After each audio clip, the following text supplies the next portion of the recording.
A lo largo de esta serie, Dios nos ha venido hablando de cómo, sí, estamos pasando por tiempos de dificultad, pero tiempos de dificultad son tiempos de oportunidad cuando dejamos que Dios nos guíe. Y cuando miramos bíblicamente, hablando, los tiempos de oscuridad fueron usados por Dios para Él brillar, para Él mostrar su fidelidad, para Él levantar la fe de su pueblo, pero también para darse a conocer en una dimensión en que no lo conocían. A mí hay una historia que me encanta y es la historia cuando el Señor se le ocurre montar a sus discípulos en la barca para ir al otro lado. El Señor sabiendo que iba a haber una tormenta, porque no fue como que el Señor lo cogió de sorpresa. No fue como que Él se olvidó mirar el Weather Channel. No, Dios sabía, Él lo tenía planeado. Pero Él los metió y por un tiempo se quedó dormido o se hizo el dormido, no sé, le preguntaremos cuando estemos allá. Y dejó que ellos se desesperaran y que de pronto ellos pensaran que ese iba a ser su final. Acá, hasta acá llegamos, nos vamos a morir. Para después levantarse, reprender las olas y que todo quedara en calma. Pero ¿por qué Dios permitió eso? Dios permitió eso justamente por lo que ocurrió después de eso.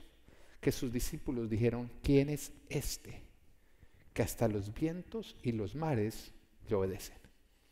Eso quiere decir que después de ese día, ellos conocieron a Jesús de una nueva manera, de una manera más profunda.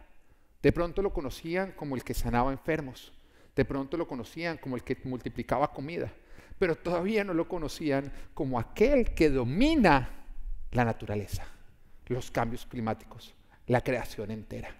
Entonces sí, el Señor usó ese tiempo para que ellos lo conocieran de una manera todavía más profunda.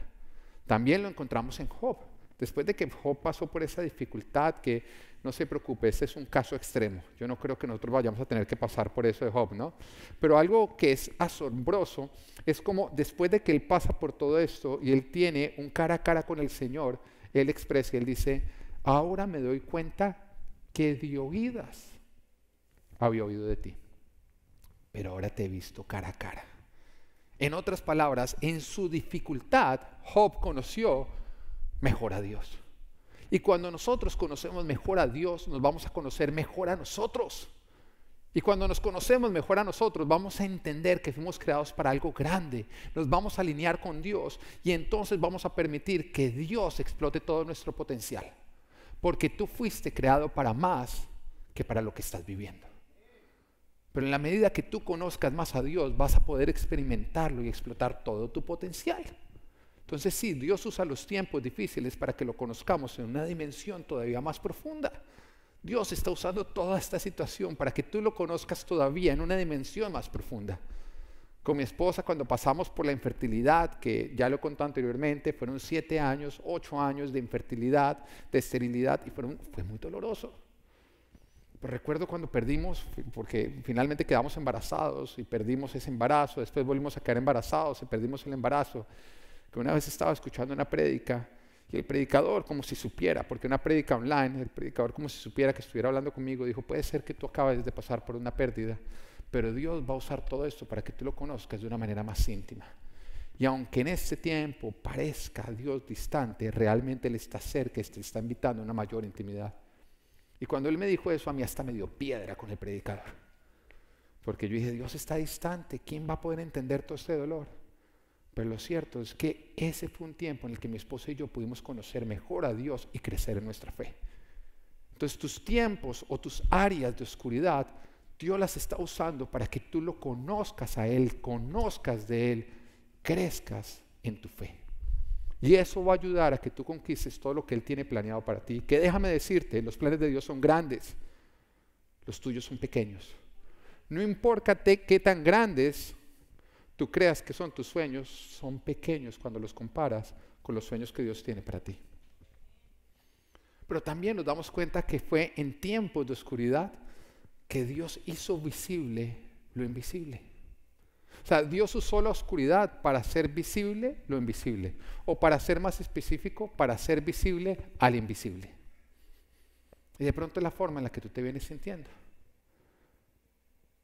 Que puede ser que tú eres visible para Dios, pero te sientes invisible para los demás. Que de pronto tú has creído lo que Dios ha declarado sobre tu vida, pero te cuesta trabajo creer o ver que otros lo crean contigo. Pero esta es la historia de David. porque fue solamente hasta Goliat que David se hizo visible. Antes de Goliat, David era supremamente invisible. Había sido visto por Dios, pero era invisible para todos los demás. Porque hasta su propio papá no lo veía. Su propio papá lo menospreciaba, tenía pocas expectativas de él, o de pronto ninguna. Y nos cuenta la historia que un momento en que papá Dios mandó al profeta Samuel a la casa de Isaí, el padre de David, porque el Señor tenía como propósito ungir al que sería el próximo rey de Israel. Y cuando llegó el profeta, viene con este mensaje de Dios, con este encargo, con ese propósito, y llama a Isaí y le da una instrucción clara. Le dice: Isaí, necesito que me traigas a todos tus hijos. Isaí le dijo: ya vengo, y trajo a 7. Pero había un problema, él no tenía 7 hijos, tenía 8.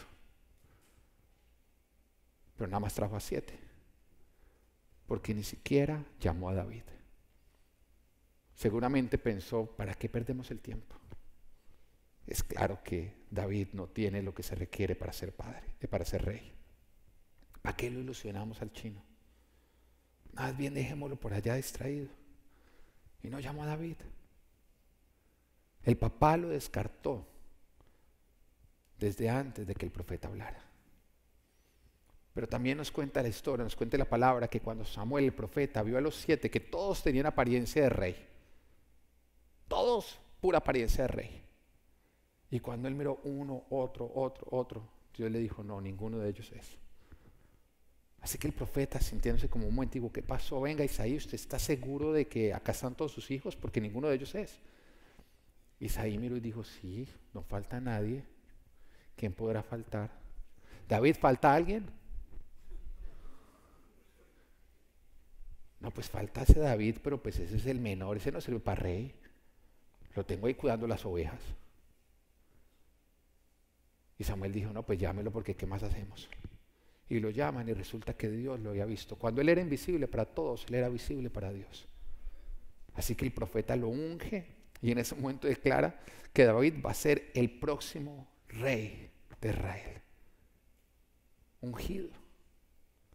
Sin embargo, después de que fue ungido, o sea, todos vieron que el profeta de Israel, cuando Dios iba a hablar, hablaba a través de este hombre. Fue a través del mismo profeta que el Señor declaró que Saúl iba a ser rey, y fue rey. O sea, cuando Samuel decía: tengo un mensaje para ti, era Dios el que te iba a hablar. Pero nos damos cuenta de que después de que Samuel unge a David y declara que va a ser el próximo rey, el papá y los hermanos de David seguían sin verlo. No creían. No creían lo que Dios había declarado. Al punto que llegó la batalla. Y entonces Saúl mandó a llamar a todo su ejército. Los hermanos de David, lógicamente, fueron a la pelea. Y en ese momento el papá lo llama y le dice: venga, David, ¿por qué no ayuda y le lleva comida a sus hermanos? Era la forma como el padre veía a David, como el llevacomidas, como el mensajero. Había sido ungido por Samuel, el profeta, siendo declarado que sería el próximo rey. Pero su papá todavía, cuando lo miraba, veía a un mensajero, al llevacomidas. Si usted quiere ayudar, no estorbe, o más bien lleve comidas. Deje que sus hermanos peleen. Si usted quiere ayudar, lleva alimento. Y nos dice la palabra que cuando David va y ve a Goliat lanzando amenazas e insultos contra el ejército de Dios, él en ese momento se indignó. Todos atemorizaban, pero no, David no. David se indignó. ¿Cómo se atreve este incircunciso a hablar así en contra del ejército de Dios? Era hablar mal en contra de Dios mismo. Y entonces le empieza a preguntar a todos los soldados con su indignación: pero ustedes, ¿por qué no están haciendo nada? ¿Pero qué dijo el rey? No, el rey dijo que le va a dar su hija. Y yo creo que la hija está buena, ¿no? Ah, sí, nada más los solteros dicen sí. Bueno, muy bien. Y también prometió llenarlo de dinero. Y él, indignado, decía: entonces, ¿por qué todos ustedes acá están manicruzados? Si Dios va a pelear por nosotros. Pero en ese momento llega su hermano mayor, que, valga recordar, había visto como David había sido ungido como rey. Como el profeta había dicho que él sería el próximo rey. O sea, si el hermano hubiera creído en lo que ocurrió en el ungimiento, hubiera dicho a David, menos mal que llegaste porque Dios está contigo. Menos mal que llegaste porque tú vas a ser el próximo rey y hoy Dios va a usar esta situación para revelar, para hacer visible esa verdad que él ya ha declarado. Pero no, ¿quieren ver la respuesta de su hermano? Primera de Samuel, capítulo 17, versículo 28. Eliab, el hermano mayor de David, lo oyó hablar con los hombres y se puso furioso con él. Le reclamó, ¿qué has venido a hacer aquí? ¿Con quién has dejado esas pocas ovejas en el desierto? Yo te conozco. Eres un atrevido y malintencionado. Seguro que has venido para ver la batalla. Lo más triste es que le dice, yo te conozco. Yo te conozco. Y de pronto, no solamente tú te has sentido invisible, sino te has sentido así igual maltratado. Que otros declaran cosas sobre tu vida que son pocas y aseguran que es una verdad, porque ellos te conocen. Pero tú sabes por qué el hermano de David estaba respondiendo así. Porque él era el hermano mayor. En otras palabras, si alguien debía haber sido escogido como rey, era él. Era la voz de la envidia la que estaba hablando. A pesar de que Samuel había profetizado, su familia seguía sin verlo. Y seguramente decían, Samuel está viejo, ese solía profetizar, pero ahora habla cosas sin sentido.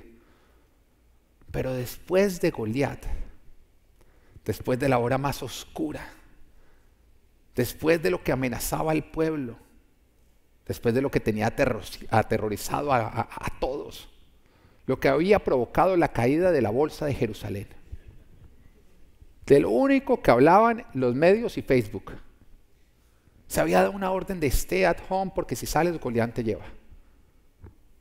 Después de Goliat, todos vieron a David. Todos vieron lo que Dios había visto en David. Los tiempos que estamos viviendo, Dios los va a usar para hacerte visible, para cumplir lo que Él te ha prometido, para levantarte como nunca lo has visto. Y mientras que otros están viendo gigantes, es importante que tú veas una oportunidad. Porque lo único que tienes que hacer en este tiempo es permitir que sea Dios el que te guíe. En tiempos de oscuridad, no confíes en tus ojos. No, válete de la luz. Y como le dijo Jesús en Juan capítulo 8, versículo 12, yo soy la luz del mundo.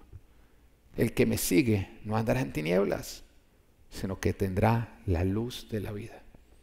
Es tiempo de no seguir voces, de no seguir noticias, de no seguir medios, de no seguir Facebook, de no escuchar a personas. Es tiempo de obedecer a Dios, de seguir su voz, porque Él es la luz del mundo. Y si nosotros lo seguimos, no andaremos en tinieblas, sino que tendremos la luz de la vida. Pero también hay algo clave. Jesús nos está diciendo que Él es la luz, la cual, no sé si tú sepas, pero la luz es muy valorada en tiempos de oscuridad. Pero Mateo 5 nos dice que tú y yo somos lámparas. Y la luz para alumbrar hace uso ¿de qué?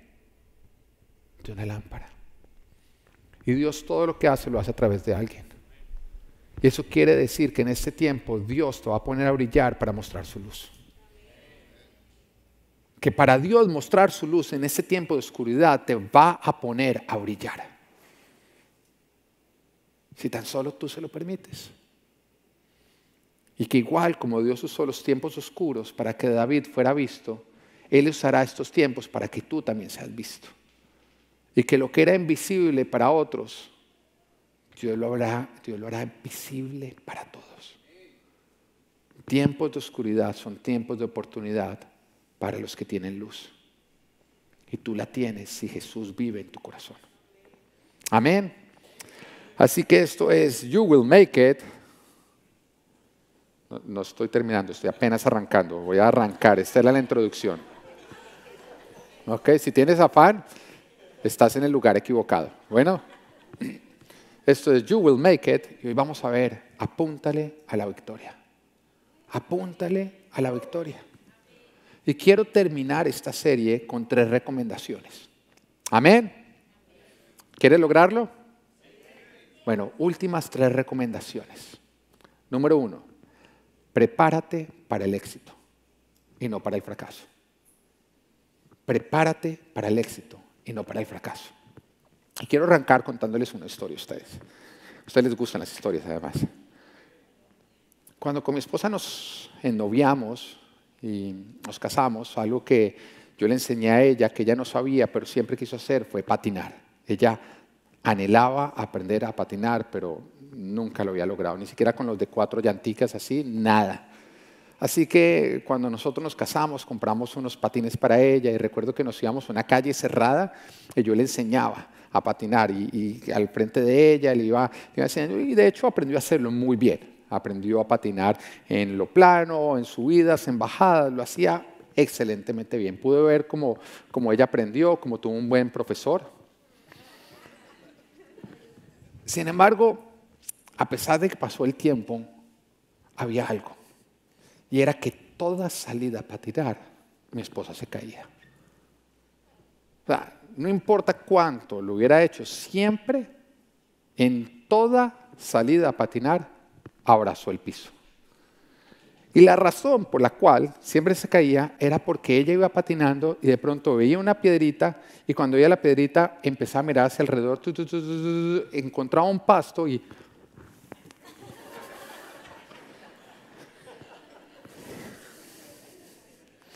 yo analizaba y yo decía, amor, o sea, tú no te estás esforzando por no caerte, tú te estás esforzando por cómo caer. Y ya, claro, es que no me quiero pegar. Cuando yo veo que viene algo que me podría hacer caer, yo me volteo a mirar dónde puedo caer y ella buscaba, ella decía, ella escogía cómo caer. Y parecía como si eso fuera a ser prudente, estar a salvo. Pero lo cierto es que tú puedes aprender a no caerte o a caer, pero no puedes hacer las dos. Era algo que yo le trataba a ella de explicar. Nunca vas a aprender a no caerte si estás planeando caerte. Tú puedes aprender a no caerte o puedes aprender a caer. Pero si tú planeas cómo caer, siempre caerás. Hay algunos que antes de arrancar ya están planeando cómo van a caer. Tú puedes aprender a caer o puedes aprender a no caerte. La pregunta es, ¿a qué le estás apuntando? ¿A qué le estás apuntando? Porque cuando miramos la historia de Nehemías, que es justamente la que venimos estudiando a lo largo de toda esta serie, podemos ver que Nehemías nunca se preocupó por planear qué pasaba si su plan fallaba. Él no perdió el tiempo.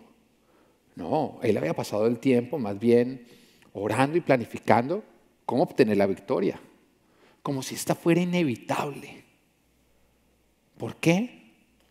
Porque todo el que tiene un plan B lo va a usar cuando el plan A se complique. Todo el que tiene un plan B lo va a usar cuando el plan A se complique. En otras palabras, tú arrancas el plan A. Y cuando venga la oposición, que va a venir, si lo que tú estás por hacer vale la pena, la oposición va a venir o no. Porque el diablo va a intentar frenar todo lo que es valioso. Entonces, tú arrancas el plan A y cuando viene la oposición, si tú tienes un plan B, ¿qué haces? Pues renuncias a A para irte más bien por B. El éxito se alcanza superando los obstáculos. Y los obstáculos son parte del camino cuando tú vas hacia una victoria. Y tener un plan B es decidir que no vas a llegar a la meta desde antes de arrancar. Hace varios años atrás, llegó una pareja y con mi esposa les empezamos a dictar consejería. Ellos tenían planes de casarse, entonces los empezamos a aconsejar, a orientar. Y sin embargo, a medida que íbamos avanzando, iba llegando la fecha de matrimonio, nos dimos cuenta de que él estaba poniendo como condición a ella firmar capitulaciones para casarse. Él tenía buen dinero, ella pues no tenía dinero, entonces él cogió y le dijo, mira, yo quiero que firmemos capitulaciones. Y cuando nosotros vimos esto, a nosotros no nos gustó. Yo le confronté y le dije, un momentico, ¿qué haces tú firmando capitulaciones? Y su respuesta era, pues si nunca nos vamos a divorciar, ¿qué importa? ¿Qué diferencia va a hacer? Y de hecho, ella hasta estaba de acuerdo. Ella decía, sí, yo me voy a casar para estar toda la vida, a mí no me importa firmarle eso. Pero la preocupación nuestra era, mira, es que él ya está planeando el divorcio y ustedes se van a divorciar. Si ustedes entran al matrimonio planeando cómo divorciarse, ustedes se van a divorciar. No nos hicieron caso. Pero ¿sabes qué pasó al poco tiempo de haberse casado? Se divorciaron. ¿Por qué? Porque fue lo que planearon. La palabra nos dice en Santiago capítulo 1, versículos 6 al 8, dice, pero que pida con fe, sin dudar, porque quien duda es como las olas del mar, agitadas y llevadas de un lado a otro por el viento. Quien es así, no piense que va a recibir cosa alguna del Señor. Es indeciso e inconstante en todo lo que hace. El indeciso es el que tiene plan A, plan B y plan C. Y ese es un inconstante. Ese no va a lograr nada. Porque cada vez que algo se complique, cada vez que algo le exija, pues simplemente se va a ir por la otra opción, por la otra opción, por la otra opción, y al final va a dejar todo a medio hacer. Así que recuerda, o tú le apuntas a la victoria,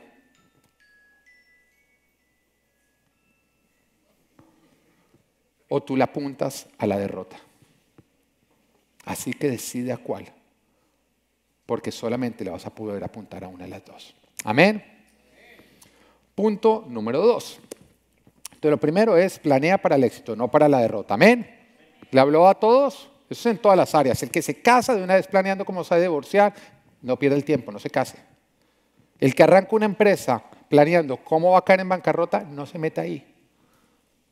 Métase simplemente pensando que o llega a la victoria o muere intentándolo. Amén. Punto número 2. Debes estar dispuesto a pedir ayuda. ¿A quiénes les cuesta acá pedir ayuda?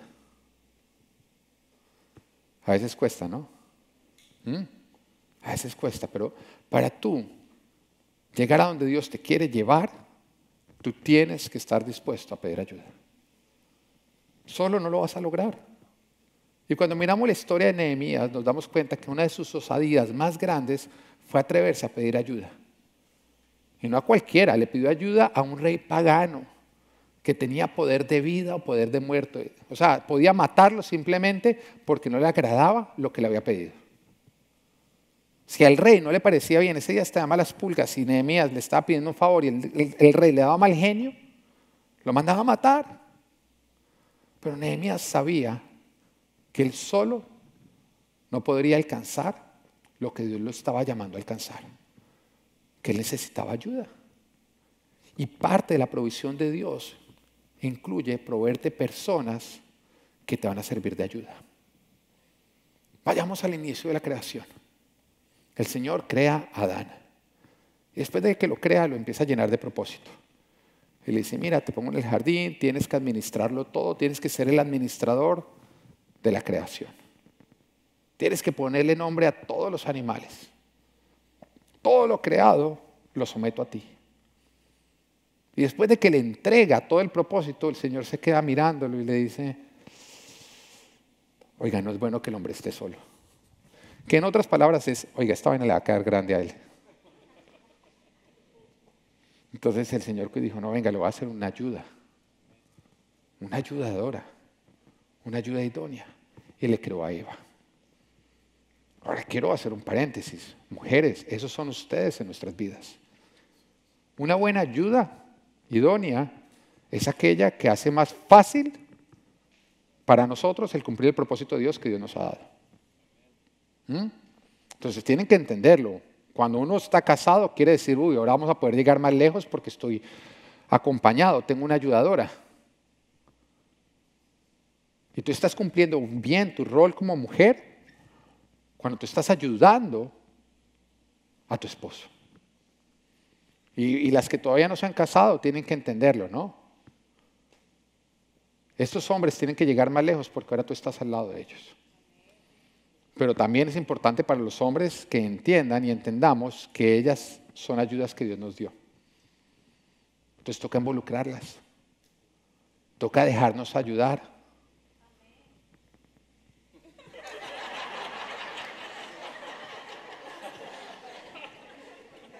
Esta prédica me va a costar. Pero no siempre toca dejarnos. No, mentira.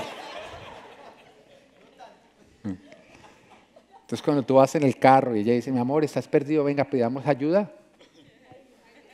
Como da de piedra, ¿no? No puedo solo, sin GPS. Es bueno que nos dejemos ayudar. Ahora, hay algo diabólico, mujeres. Y yo te lo dije, pilas con eso, eso es del diablo, eso es el patas. ¿Ah? Se lo dije, ¿no? Pero como no oye, no, uno es sincero a la izquierda.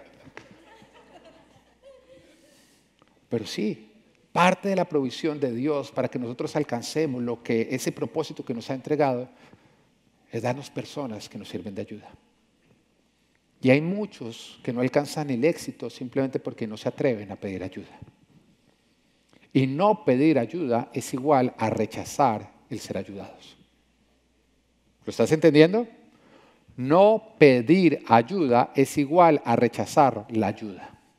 Y la palabra nos dice en Santiago capítulo 4 versículo 2, no tienen porque no piden. Así que cuando usted le va a decir a Dios, ¿qué es que tú no me mandaste a nadie a que me ayudara? El Señor te va a decir, ¿usted ya pidió ayuda? No tienen porque no piden. Uno de los requisitos para poder llegar al éxito es reconocer que necesitamos ayuda. Que no solamente necesitamos pedirle a Dios, no, necesitamos pedirle a otras personas. Nehemías le pidió a un rey pagano, porque es que hay veces que creemos que la ayuda simplemente va a venir del pueblo de Dios. Pero para ser exitoso tú tienes que ser lo suficientemente humilde y valiente como para pedir ayuda. Porque nadie llega lejos solo. Nadie construye lo grande solo. Como dice el dicho, ¿quieres llegar rápido? Ve solo. ¿Quieres llegar lejos? Ve acompañado. Ahora, no supongas que alguien no quiere ayudarte sin antes preguntarle. Porque cuando tú no pides ayuda, tú estás respondiendo no por la otra persona. Y antes de preguntar o sin preguntar, la respuesta siempre va a ser no. Y tú la estás dando. Recuerda, parte de la provisión de Dios es proveerte personas que están dispuestas a ayudarte. Así que no tengas miedo de pedir ayuda. Hoy uno les sorprende ovejas que se meten en unos problemas y uno ni se entera. Cuando uno se entera ya es tarde. Y uno va y le dice, oye, pero ¿por qué no dijiste nada? ¿Por qué no pediste ayuda? ¿Y sabe qué respuesta dan? No, pastor, es que yo no quería molestarlo, es que usted anda muy ocupado. Y digo, es que ¿acaso no me dedico a esto? Eso es como no ir al doctor cuando estás enfermo porque el doctor está muy ocupado. No quería molestarlo con mi enfermedad. O sea, se los voy a aclarar. Mi esposa y yo nos metimos de pastores porque queremos pastorear ovejas. Amamos las ovejas. Estamos dispuestos a trabajar con las ovejas. Y todos los líderes de esta iglesia aceptaron el liderazgo porque también están dispuestos. Y si hay un líder o un pastor que está muy ocupado para encargarse de su oveja, pues que deje el pastorado o el liderazgo. Así que se caiga la mentira de que no pedí ayuda porque no quería molestar al pastor o porque el pastor anda muy ocupado. Y yo digo, oiga, ¿acaso no doy mi número de celular en las prédicas online?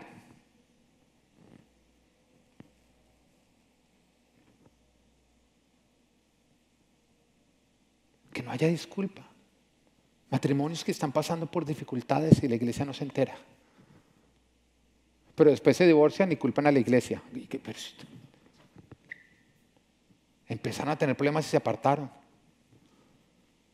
Personas pasando por cosas difíciles y la iglesia ni se da por enterada. Pidan ayuda. Y yo le quiero decir a los casados, el matrimonio es hermoso, pero no se construye solos. Necesitamos de otros matrimonios. Y yo veo que los matrimonios que más crecen para ser saludables son aquellos que en vez de tratar de hacerlo solos, vienen las personas correctas, porque tampoco está bien ventilarlo a todo el mundo, no. Pide ayuda a las personas correctas. Que vienen a los líderes, que vienen a mi esposa, a mí, nos dicen, mire, tenemos inconvenientes. Hay parejas que vienen y me dicen, mire, llevamos una semana sin ponernos de acuerdo, llevamos peleando, ok, sentémonos. Y salen amándose, felices, contentos, diciendo, no, es lo mejor, la consejería es lo mejor. A mi esposa y a mí nos ha tocado, porque cuando nosotros nos casamos, hace 15 años atrás, pues nosotros éramos cristianos, estábamos en una iglesia, éramos líderes, queríamos ser pastores, lo decíamos. Entonces creíamos que nuestro matrimonio tenía que arrancar perfecto desde el principio, porque es que a veces uno cree que un pastor es una persona perfecta que Dios puso de pastor, y resulta que es una persona común y corriente que Dios, por su gracia, puso de pastor. Y ustedes a veces le exigen a uno como pastor, ay, si el pastor haciendo eso, si uno no fuera imperfecto, uno sería un pésimo pastor porque no los entendería a ustedes. Entonces Dios cogió a alguien tan imperfecto como cualquiera de ustedes y lo puso de pastor y uno es ahí, pero ¿por qué yo pastor? Hay otros más espirituales que yo. Y yo dije, no, porque es que así de esa manera usted los va a entender y entonces los va a amar y los va a ayudar. Y cuando ellos digan, yo hice, yo pensé, usted los va a entender y va a decir, sí, sí, a uno le pasa eso. Entonces, si tú a veces exigieras, no, yo quisiera un súper pastor, que cuando él se pusiera enojado, él escribiera poesía.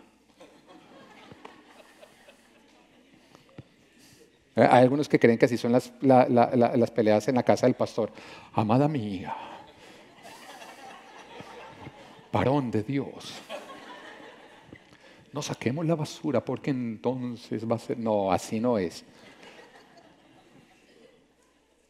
Uno va mejorando, ¿no? Pero si uno fuera perfecto, entonces tú estarías pidiendo un pastor que en vez de entenderte, te juzgaría.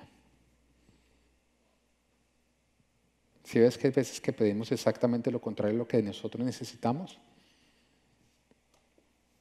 Así que cuando usted vea a sus pastores imperfectos, dele gracias a Dios. Ay, gracias Señor, porque no soy el único imperfecto. Porque cuando yo quería ser pastor y yo estaba ahí sentado y el Señor ya me salía el tema, pero qué importa. Y estaba yo ahí sentado y yo quería ser pastor, ¿no? Yo miraba al pastor y es que acá arriba uno se ve bonito, ¿no? Con la aureola, las alas, el arpa. Entonces yo veía así, yo atrás, ¿cuál arpa, mejor dicho? Y acaso, mejor dicho, pandereta. Y uno veía como tan perfectos arriba que yo decía, no, pero de aquí a que yo sea como él, no, ¿cuándo va a poder ser pastor? Y después entendí que todo es por la gracia de Dios. Y que el cristianismo no es acerca de personas perfectas, sino personas desastrosas que siguen a un Dios perfecto, porque Él pagó el precio de nuestra imperfección. Pero bueno, entonces estábamos hablando algo de mi esposa y yo, ¿no? Entonces nosotros empezábamos con el llamado de que queríamos ser pastores y entonces empezamos a tener problemas en nuestro matrimonio hace 15 años. Y siempre que llegábamos a la iglesia nos decían, ¿y qué? ¿Cómo va su matrimonio? Bien, bien, súper bien, súper bien. Cójame la mano, así no quiera, cójamela, cójamela. Entonces usando vistiéndonos de apariencia, ¿no? Aparentando. Y creíamos, y en la casa no era que no nos esforzáramos, en la casa llegábamos e intentábamos, bueno, vamos a no pelear esta semana, bueno, entonces ¿para dónde te vas? Porque estábamos juntos, eso era imposible. Y no pedíamos ayuda. Y el día que fuimos a pedir ayuda, y que ya contamos todo lo que está pasando en la casa, el pastor dijo, un momentico, pero esto ya es código rojo. Se preocupó, pero ustedes ¿por qué no pidieron ayuda? Porque creemos que lo teníamos que lograr solos. Y entonces el Señor nos dio una lección tan importante, nos dijo, no es solos, es acompañados. Y entonces aprendimos que es mejor la transparencia que la apariencia. que es mejor y que es importante pedir ayuda. Y hemos pedido ayuda. Yo le he contado acá, recuerdo una vez que no nos podíamos poner de acuerdo. Entonces yo la llevé donde mi pastor, el pastor Frank, para que le hiciera entender que estaba equivocada y la apoyó.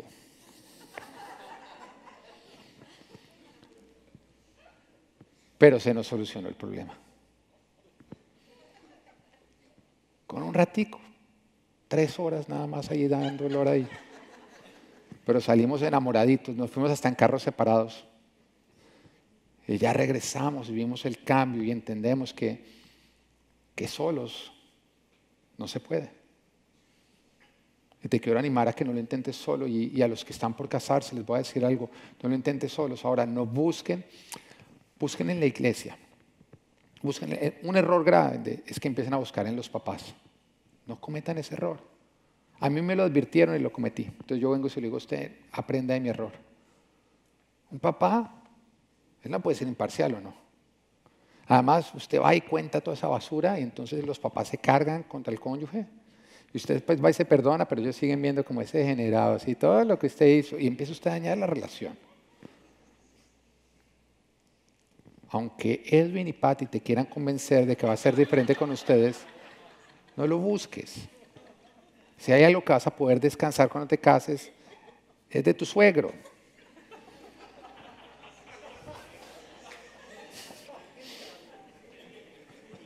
Pero pues acá yo le hablo a todo el mundo, no a nadie en específico, ¿no es cierto? Mira, el diseño de Dios es que dependamos de Él, pero también que dependamos los unos de los otros. Gálatas 6:2 dice, ayúdense unos a otros a llevar sus cargas y así cumplirán la ley de Cristo. En otras palabras, si no nos ayudamos los unos a los otros a llevar nuestras cargas, ¿qué no vamos a poder cumplir? La ley de Cristo. Pero la palabra de Dios nos dice que la palabra de Dios es fácil de cumplir. Pero al mismo tiempo nos dice que solamente va a ser fácil si nos ayudamos los unos a los otros. O sea, lo que es fácil, tú lo haces imposible cuando no pides ayuda. Sin ayuda no vas a poder cumplir la ley de Cristo, no vas a poder cumplir su orden, no vas a poder cumplir su propósito, el propósito que Él tiene para tu vida. Ahora, una de las razones o las 2 razones por las cuales la gente no pide ayuda, la primera es por miedo, ¿no? Que te digan que no. Pero si tú no preguntas, tú mismo estás decidiendo que no te van a ayudar. Y la otra es por orgullo. Creer que puedes solo. Es orgullo. ¿Y qué produce el orgullo? Destrucción. La palabra te está diciendo a ti que si tú por orgullo no pides ayuda, estás caminando a la destrucción. Yo les he contado en las últimas prédicas también acerca de mi hermana. Yo soy un hermano súper orgulloso, que mi hermana es atleta, ¿no? Que es la colombiana más rápida de Miami. Perdón, la mujer más rápida de Miami y es la colombiana más rápida que hay ahorita en lo que son carreras de atletismo. Y a ella le hacían una entrevista y ella arrancó al principio a correr sola, pero un momento en que ella pues contrató un instructor y le empezó a ayudar. Entonces le decían, ¿qué hubiera pasado si tú no hubieras conseguido un entrenador? ¿Dónde estarías?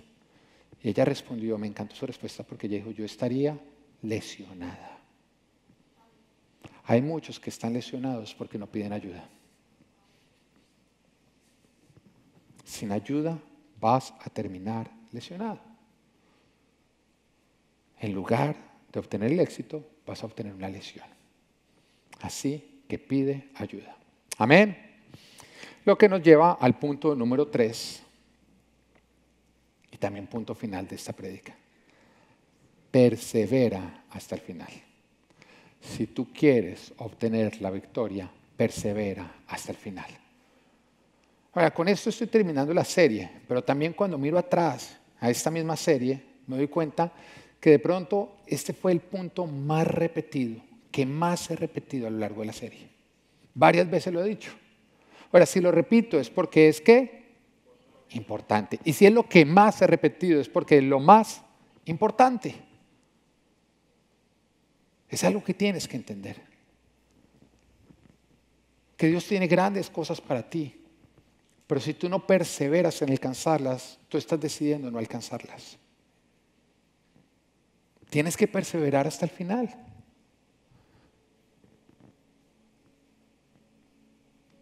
Porque no importa el esfuerzo de ayer, si hoy renuncias, ayer fue en vano. No importa lo que te has esforzado hasta el momento. Si hoy renuncias, haces que todo ese esfuerzo pasado sea en vano. Perseverar es hacer que tu esfuerzo no sea en vano. Tú vas a llegar hasta donde camines, nunca más allá. Así que cuando tú dices, hasta acá doy, ya no más, me rendí, tú estás diciendo que hasta ahí llegaste. Rendirte es decidir cuál va a ser tu final. Es tú marcar cuál va a ser tu alcance. Rendirte es decidir fracasar. Es decidir que no vas a alcanzar la victoria. Y cuando miramos la historia de Nehemías, nos damos cuenta que a Nehemías no le tocó fácil. No, él vivió persecución, amenazas de muerte, burlas. Oiga, además un pueblo que le encantaba hacer lo malo, donde se aprovechaban los unos de los otros. Unos se enriquecían a costa de empobrecer a los demás, donde se esclavizaban entre ellos, donde insistían en el pecado por el cual inicialmente habían sido deportados. Se daban en matrimonios con personas de otros pueblos, que era algo que Dios había hecho que no podían hacer, y respetaban el templo, lo sagrado. Y en cada obstáculo, ante cada oposición, Nehemías tomó aire, buscó a Dios y siguió intentándolo. Pero hay otra historia que tomó un rumbo diferente a esta. Y fue la historia de Moisés. Porque Moisés también lidió con un pueblo rebelde. Y parece que lidiar con la rebeldía de otros o personas que hacen más difícil nuestra tarea es como algo que viene, como que es parte del paquete, ¿no? Y Moisés tuvo que lidiar con la rebeldía de un pueblo que insistía en la idolatría, en desobedecer a Dios, en ser malagradecidos, el ser incrédulos, el armarle motín a Él y otras tantas cosas. Pero todo esto lo superó y se esforzó por un gran tiempo. Y los continuó guiando a lo largo del camino, casi hasta que llegaron a la promesa, a la tierra prometida. Pero cuando ya estaba por llegar, Dios le dio una orden, una instrucción. Le dijo, mira, como no hay agua, háblale a la roca en presencia de todas que voy a hacer que brote agua, porque quiero mostrar mi fidelidad, quiero mostrar mi amor al pueblo. Pero Moisés, hacía un tiempo atrás que había tomado una decisión en su corazón. Era la decisión de rendirse. Era la decisión de dejar de practicar el bien. Era la decisión de dejar de perdonar,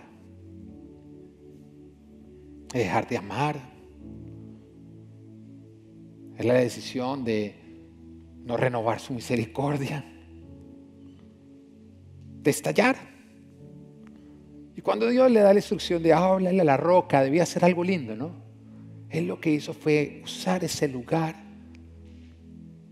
para expresar toda esa rabia y frustración de su corazón. En otras palabras, para botar la toalla, para renunciar. Y cogió a palo la roca y se salió de la ropa. Y todos miraban como, uy, ¿qué le pasó a Moisés? Y él a través de eso decía, estoy cansado de ustedes, pueblo malagradecido, pueblo rebelde, estoy cansado de todo esto porque lo hacen más difícil, es que no es fácil, me cansé de hacer el bien. Ahora, Dios lo perdonó, claro que sí. Pero cuando Dios vio eso, dijo, Moisés, hasta acá vas. Ya no vas a entrar en la tierra prometida. Perdiste tu promesa porque te cansaste de hacer el bien.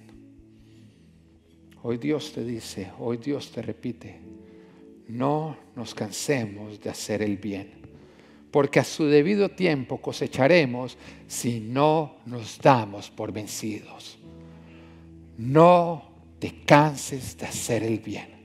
Puede ser que vengas agotado, puede ser que ya quieras botar la toalla, puede ser que ya te aburriste de hacer las cosas a la manera de Dios y que vengas pensando hacerlas a tu propia manera. Puede ser que te tenga agotada la espera, que de pronto otros con sus malas actitudes ya te la sacaron. Puede ser que ya no quieras insistir en tu matrimonio. Puede ser que no quieres insistir en tu empresa. Puede ser que tus empleados te tengan aburridos. De pronto es tu jefe, de pronto son tus clientes. Puede ser que tu iglesia sea la que te tiene aburrido. Pero hoy el Señor te dice, no te canses de hacer el bien, porque si perseveras, si no te das por vencido, si no botas la toalla, si no golpeas la piedra, tú cosecharás mis promesas. Lo que te he prometido lo podrás ver y recibir. Que no te quedes por fuera por renunciar a lo que te he llamado. Esto es You Will Make It. Amén.